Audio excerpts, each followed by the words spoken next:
Thank you, Chair. Thanks, Emma. Rushanara, please. Good afternoon. Good afternoon. I've been on this committee for a while, and this is the second inquiry in my time that we've done on this topic, and it does sort of feel like Groundhog Day at times, so forgive me if I sound slightly frustrated like you both did earlier on. Yeah. So I've got some questions about the role of companies and liabilities and losses, and I wanted to also come on to some wider questions about organised crime and fraud. So do you think that the ministers were being urged to make tech giants responsible for scams was a headline earlier on in the year, which included City of London Police and the consumer body Which and a bunch of others, and my fellow member on this committee has made recommendations in his former life as well as more recently as well. So do you think that online companies should now be made responsible? Obviously, we talked about the bill should be responsible for paying customers back when they've been responsible for hosting advertising that then leads to people engaging in activity and then it's fraudulent. Do you want to go to? Either of you. Why don't you start? Okay. Give John a break. Well, look, Rushanara, I mean, I absolutely see the logic of what you say. I've said before, I've been quoted as saying I want everyone's incentives to be aligned. Yep. So, right now the banks have a strong incentive to not have fraud taking place through their channels because they incur a cost. And there are other parts of the economy where there isn't that incentive, and some where you could even say there is an incentive the other way, because if you're making, I don't think people do think this way, but you can see how it could happen, that if you're receiving advertising revenue as a result of people defrauding others, then your incentive might be the opposite direction. So I want us to find a way to make sure everybody's incentives are aligned. But I think it kind of, what you're saying comes back to what we were talking about earlier on the overall question of fraudulent advertising. Yep. So I don't have an announcement to make today. I don't think either of us have an announcement to make today about a new or different approach, but we are very alive to the issue. As I say, we want to line up those incentives. The question is how best to do it. I suppose what I'm getting at is if banks, we've learned a lot from the need for banks to know their customer and so on. And yet the online space has given way to abuses that, and John mentioned having to clean up the mess of LCF and the compensation scheme and so on. And we've seen the consequences in terms of the impact of people's life savings being taken away. So we know the problems, we know the complexity. The question is a very simple one.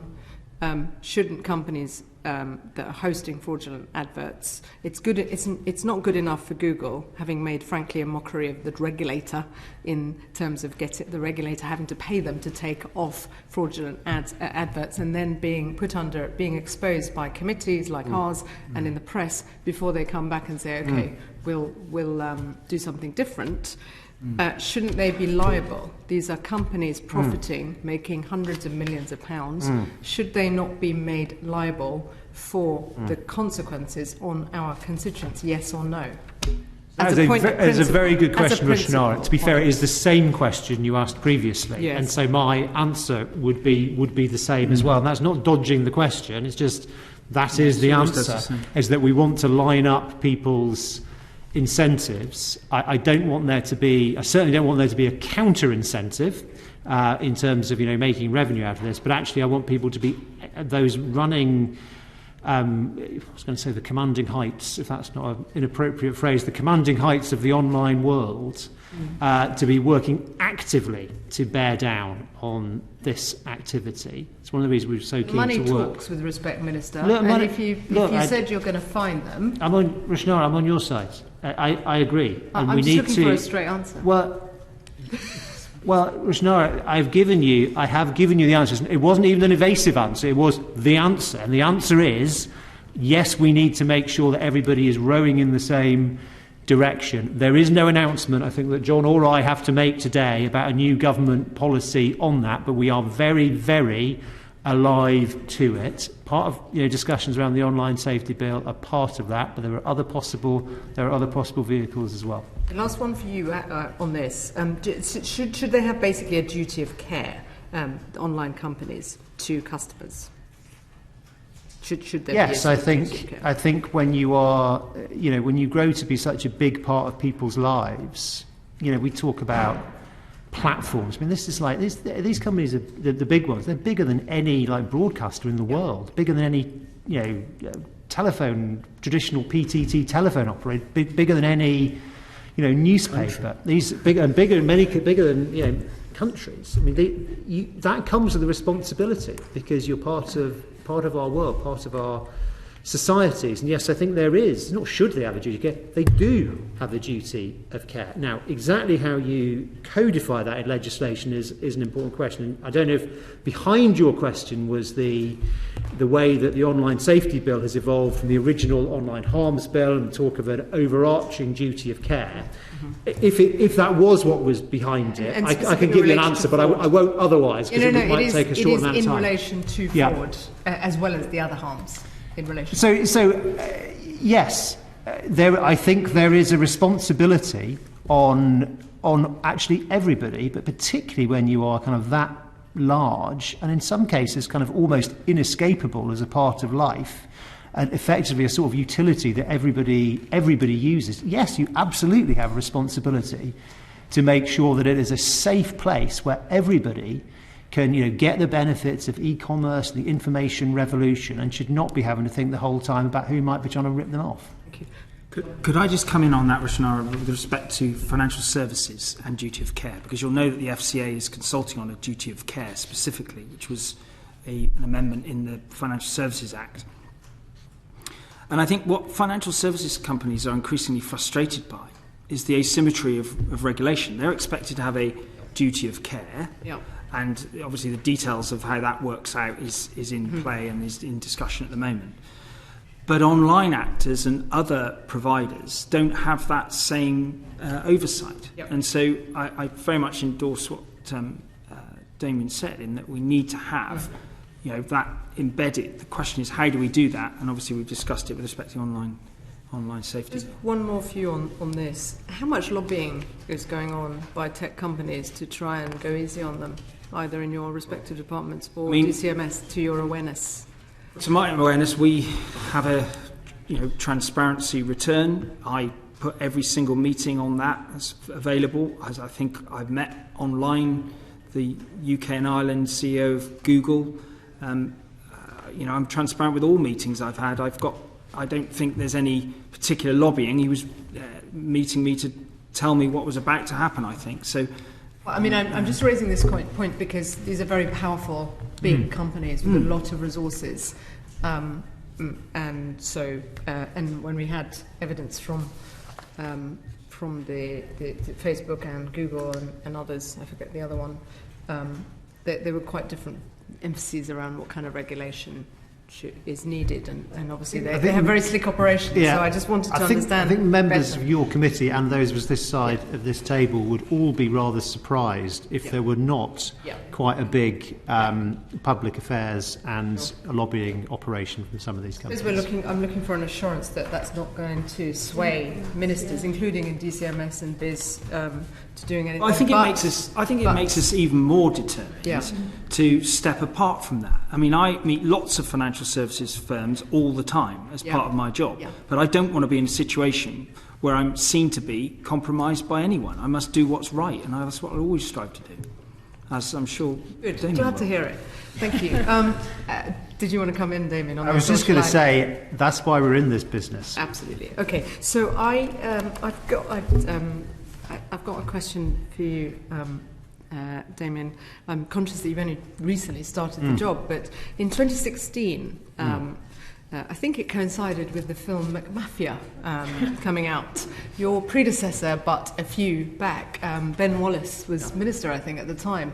And, there were figures around 90 billion a year that was laundered through the City of London, according to the NCA, one of the NCA figures. And I just wondered if you could shed some light. Obviously, there was a real kind of impetus at the time to do more around bearing down on sort of dirty money flowing through the City of London. do you feel that what's the figure now?